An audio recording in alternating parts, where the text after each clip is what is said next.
Hi friends, मेरा नाम है रवि और स्वागत है आप सभी का आपके अपने यूट्यूब चैनल बैंकर्स वाला में।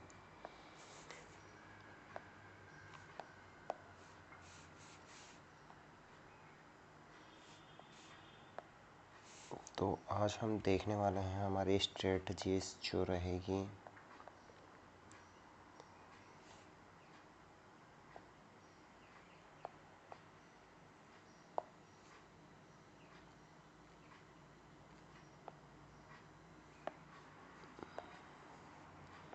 एग्ज़ाम को लेके, जो हमारी स्ट्रेटजीज रहने वाली है उसके बारे में आज हम डिस्कस करेंगे। तो आज हम यहाँ पे देखेंगे, पहले प्रीवियस वीडियो के अंदर मैंने बता दिया है कि जो हमारी एग्ज़ाम रहेगी इसमें टोटल 5 सब्जेक्ट्स हमारे आने वाले हैं। मैथ, रीजनिंग, हिंदी या इंग्लिश जो भी आप चूज़ करते हैं, इसके अलावा कंप्यूटर और फाइनेंशियल अवेयरनेस। तो ये 5 सब्जेक्ट हमारे आने वाले हैं। अब एग्ज़ाम के अंदर हमें ये देखना है कि मैथ और रीजनिंग के अंदर ज़्यादा से ज़्यादा हम मार्क्स अर्न कर सकें। जैसे ये दोनों जो पेपर का वेटेज रहे वो 100 मार्क्स का रहेगा और यहाँ पे जो नंबर ऑफ़ क्वेश्चन आने वाले हैं वो 40 यानी 80 टोटल क्वेश्चन आने वाले हैं। आपके 80 क्वेश्चन होंगे जो 100 मार्क्स से होंगे। हमें यहाँ पे रेगुलर प्रैक्टिस हमारी रखनी है और उसे 100 मार्क्स में से मैक्सिमम नंबर हमें यहाँ पे गेन करने हैं। मैथ का मैंने बता दिया है कि किस तरीके से क्या रहेगा। अब बाकी सब्जेक्ट्स का आज हम देख लेते हैं। सबसे पहले हम लेते हैं फाइनेंशियल अवेयरनेस का। फाइनेंशियल अवेयरनेस के अंदर हम देखेंगे कि एक तो स्टैटिक्स पार्ट रहता है और दूसरा पार्ट रहता है करंट का। जो करंट का पार्ट रहेगा वो आपका 6 मंथ का लेटेस्ट जो रिलेटेड आरबीआई, दूसरे बैंक्स, इसके अलावा फाइनेंशियल अवेयरनेस से रिलेटेड जो आपके पार्ट रहेगा 6 मंथ का, यही पार्ट हमारे इम्पोर्टेंट रहता है। तो मैक्सिमम जो हमें ध्यान देना है इसी के ऊपर देना है। जो 6 मंथ का रहेगा मार्च से हमें स्टार्ट करना है और 13 सितंबर को हमारी एग्ज़ाम है। तो ये मान के चलिए हमें लगभग 7 सितंबर तक का जो रहेगा एग्ज़ाम के अंदर कंटेंट वो हमें पढ़ना है। इसके साथ ही मार्च से पहले से बजट वाली जो चीज़ें हैं वो हमें देखनी है। तो मोटा मोटी हमें बजट से रिलेटेड न्यूज़ हमें पढ़नी है। जो नई स्कीम्स वगैरह या नए कोई अनाउंसमेंट एमओयू वगैरह हुए हैं वो हमें देखने हैं। उसके बाद में मार्च से लेकर 7 सितंबर तक की जो न्यूज़ वगैरह फाइनेंशियल अवेयरनेस जो आरबीआई से रिलेटेड हो, साथ ही कोई बैंक या फाइनेंशियल इंस्टीट्यूशन से रिलेटेड फाइनेंशियल अवेयरनेस की न्यूज़ हो, वो हमें देखनी है। फाइनेंशियल अवेयरनेस के बाद में हम देख लेते हैं रीजनिंग पार्ट। रीजनिंग पार्ट के अंदर लगभग 20 से जो 25 क्वेश्चन आपके रहने वाले हैं, ये क्वेश्चन रहने वाले हैं पजल, सिटिंग अरेंजमेंट,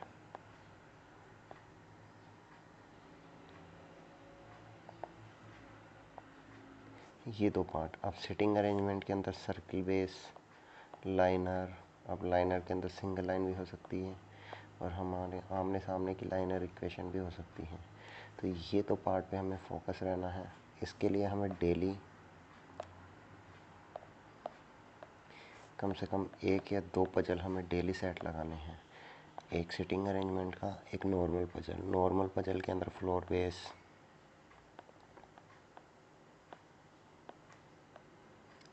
इसके अलावा अलग अलग इसके अंदर जम्पल्ड पजल्स आती हैं जिसमें 2 वेरिएंट भी आ जाते हैं, 3 वेरिएंट भी आ जाते हैं कई बार।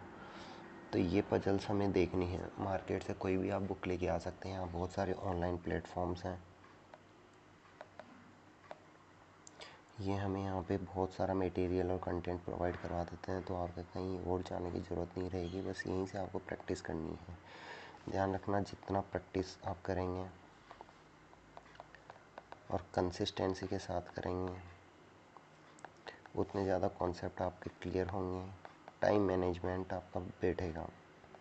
और एग्ज़ाम के अंदर जो लास्ट ईयर से हुआ है, टाइम मैनेजमेंट पे फोकस आपको ज़्यादा रखना है। भले ही आपको कितना भी आता हो, अगर आप एक्यूरेसी मेंटेन नहीं रखते हैं और लिमिटेड टाइम के अंदर नहीं करते हैं, तो एग्ज़ाम के बाद में चाहे आपको कितना ही आए उसका कोई इम्पोर्टेंस नहीं है। तो रीजनिंग के अंदर पजल, सिटिंग अरेंजमेंट, ये 2 टॉपिक हैं जिनके ऊपर आपको ज़्यादा से ज़्यादा फोकस करना है। इसके अलावा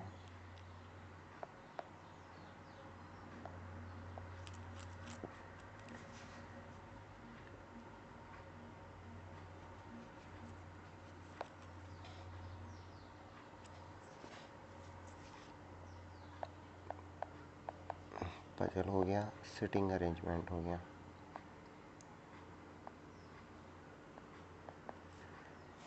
आपको coding, decoding,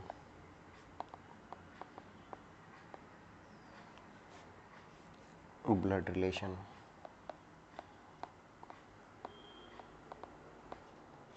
machine input output,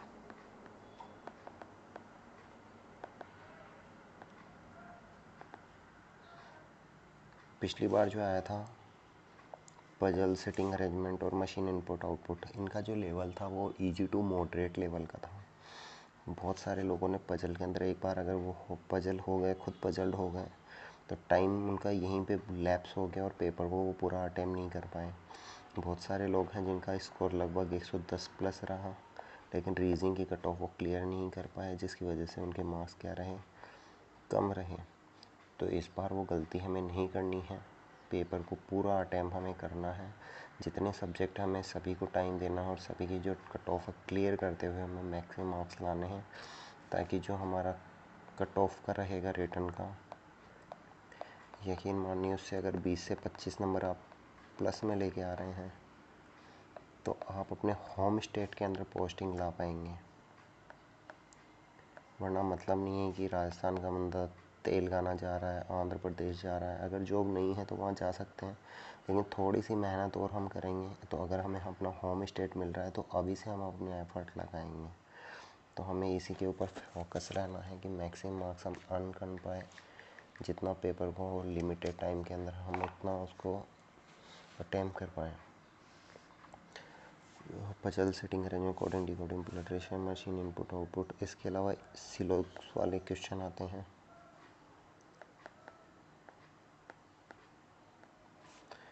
सिलोक्स वाले क्वेश्चन जो सिलोलिज्म, न्याय संगत जिनको हम बोलते हैं, इनके ऊपर फोकस रहना है। लास्ट ईयर शायद तीन क्वेश्चन इनके आए थे, तो कॉन्सेप्ट क्लियर करते हुए हमें लेके चलना है। पजल के अंदर sitting arrangement, coding, decoding, blood relation, machine input output, syllogism और इसके अलावा इनइक्वलिटीज,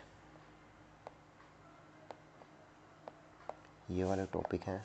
मार्केट से कोई भी आप बुक खरीद के ला सकते हैं और इनकी प्रैक्टिस कर सकते हैं। जितना मुझे टाइम मिलेगा उस टाइम के अंदर मैं आपको मैथ के कुछ क्वेश्चन, रीजनिंग, पजल और ये वाले जो टॉपिक हैं इनके 2-2, 5-5 क्वेश्चन मैं आपको करवा दूंगा। जो इजी वे अप्रोच रहेगी वो अप्रोच हमें यहाँ पे लेके चलनी है टाइम मैनेजमेंट के साथ में।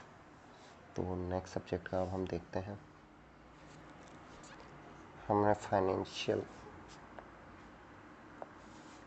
फाइनेंशियल अवेयरनेस का देख लिया, किस तरीके से क्या अप्रोच हमारी रहनी है और क्या हमें पढ़ना है। फाइनेंशियल अवेयरनेस के अंदर मैंने बता दिया 6 मंथ का करंट अफेयर्स, फाइनेंशियल अवेयरनेस का बजट जो फरवरी मंथ के अंदर आया था। इसके अलावा फाइनेंशियल अवेयरनेस से रिलेटेड 6 मंथ की न्यूज़ हमें पढ़नी है, जो हमारी स्टार्ट होगी मार्च मंथ से और 7 सितंबर तक की न्यूज़ हमें कवर करनी है। जितने भी आरबीआई के सर्कुलर्स वगैरह होंगे वो सभी इसी का पार्ट रहेंगे, वो हमें देखनी है। इसके अलावा स्टैटिक्स, जीके, जैसे आरबीआई जितनी भी हमारी मॉनेटरी बॉडी हैं, जितने हमारे इंस्टीट्यूशन हैं, फाइनेंशियल इंस्टीट्यूशन, इंटरनेशनल इंस्टीट्यूशन वगैरह, उन सब के बारे में हमें थोड़ा थोड़ा पढ़ना है।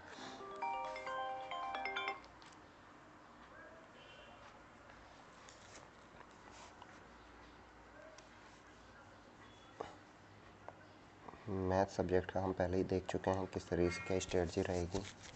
रीजनिंग का अभी हमने देखा क्या क्या हमारा आने वाला है। अब लेते हैं अपन कंप्यूटर पार्ट के अंदर हमें देखना है। इसमें ज़्यादा कुछ है नहीं, सब पूरा का पूरा स्टैटिक पार्ट ही है।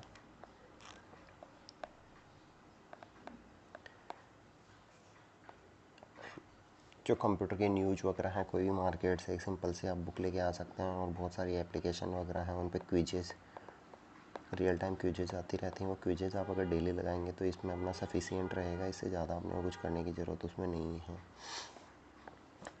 हिंदी या इंग्लिश जो भी आप सब्जेक्ट लें, मैंने अपना हिंदी चूज़ किया था। हालांकि मेरे इंग्लिश और हिंदी दोनों के अंदर मार्क्स इक्वल से आ रहे थे, लेकिन हिंदी बचपन से हमने पढ़ी, हिंदी मीडियम मेरा रहा है, तो मैंने हिंदी को ही प्रेफरेंस वहाँ पे दी। हिंदी के अंदर वहाँ पे पैराग्राफ, उससे रिलेटेड बहुत सारे क्वेश्चन थे, फिल इन द ब्लैंकेट्स थे, इसके अलावा मुहावरे, लोकोक्तियाँ वगैरह, वो सब इसके अंदर आया था। तो ये जितना पार्ट आप पढ़ेंगे उतना ये होता जाएगा, और एग्ज़ाम के उतने मार्क्स आप सिक्योर उसमें कर सकते हैं। तो इन दोनों सब्जेक्ट्स के लिए मैं यही कहूँगा। बहुत सारी एप्लीकेशंस वगैरह हैं जो फ्री कंटेंट प्रोवाइड करवाती हैं, फ्री क्विजेज़ देती हैं। वो 2-2 5-5 मिनट की क्विजेज़ होती हैं। अगर इन दोनों को आप करते रहेंगे कंटिन्यूसली एग्ज़ाम तक, तो अच्छी खासी प्रैक्टिस इसके अंदर हो जाएगी, और मार्क्स हम यहाँ पे अच्छे खासे मार्क्स यहाँ पे ला सकते हैं। मैंने बताया है यहाँ पे रीजनिंग और मैथ 50-50 मार्क्स के होने वाले हैं, तो प्रैक्टिस इन दोनों की हमें करनी है। दिन का 5-10 मिनट कंप्यूटर और हिंदी को हमें देना है। इन दोनों की जितनी ज़्यादा प्रैक्टिस आप करते जाएंगे, इनमें ऑब्वियसली गलतियाँ होंगी, लेकिन जैसे जैसे आप उसको रिव्यू करेंगे अपने एक आंसर्स वगैरह को, वो ऑटोमेटिक आपको याद होते जाएंगे। तो इन दोनों को तो रेगुलर बेसिस पे आपको सॉल्व करते जाना है। ऐप्स, कोई भी ऐप वगैरह इंस्टॉल आप कर लीजिए, क्विजेज़ वगैरह आपको सॉल्व करने से बहुत अपनी को हेल्प होगी। मैथ और रीजनिंग प्रैक्टिस मांगती है, जितनी ज़्यादा आप प्रैक्टिस करेंगे उतना आपको टाइम मैनेजमेंट वहाँ पे करने को मिलेगा, और कम टाइम के अंदर ज़्यादा से ज़्यादा क्वेश्चन आप यहाँ पे सॉल्व कर पाएंगे। फाइनेंशियल अवेयरनेस का मैंने बता दिया आपको। स्टैटिक्स पार्ट तो पढ़ना ही है, डेली 2-3 घंटे आप अगर पढ़ेंगे तो ये लगभग 1 महीने के अंदर स्टैटिक पार्ट आपका कंप्लीट हो जाएगा। इसका साथ ही फाइनेंशियल अवेयरनेस जो 6 मंथ की रहेगी, आरबीआई के सर्कुलर, आरबीआई के न्यूज़, इसके अलावा फाइनेंशियल इंस्टीट्यूशन की कोई भी न्यूज़ वगैरह आती है वो अपने को छोड़नी है, वो अपने को पढ़नी है। अननेसेसरी अनर्गल बहुत सारा मटेरियल हमें इकट्ठा नहीं करना, और ना ही हमें पढ़ना है। ऐसी कोई भी चीज़ हमें नहीं करनी है जो एग्ज़ाम रिलेवेंट ना हो। बहुत बार क्या होता है, हम इकट्ठा तो इतना सारा कर लेते हैं जो एग्ज़ाम से रिलेवेंट नहीं होता है, और बाद में हम एग्ज़ाम सेंटर में जाके पछताते हैं कि हमने इतना क्यों पढ़ा। इन दोनों की ज़्यादा से ज़्यादा प्रैक्टिस करनी है। फाइनेंशियल अवेयरनेस के अंदर बजट पार्ट पढ़ना है, साथ ही फाइनेंशियल अवेयरनेस की न्यूज़ जो 6 मंथ की हो वो। स्टैटिक्स जीके आपको पढ़नी है, मैं यहाँ पे स्टैटिक्स पार्ट आपका करवा दूँगा। साथ ही फाइनेंशियल अवेयरनेस के अंदर जितना मैक्सिमम होगा मैं यहाँ पे ट्राई करूँगा देने का, क्योंकि मैं भी वर्किंग एम्प्लॉय हूँ तो उतना टाइम नहीं दे पाता। बस ये एक कोशिश रहेगी कि ज़्यादा से ज़्यादा लोगों को हेल्प हो पाए। तो चलिए वीडियो को यहीं वाइंड अप करते हैं। चैनल को लाइक शेयर सब्सक्राइब कीजिए, थोड़ा मुझे मोटिवेशन मिलेगा बस। बाकी थैंक यू, बने रहिए बैंकर्स वाला पे।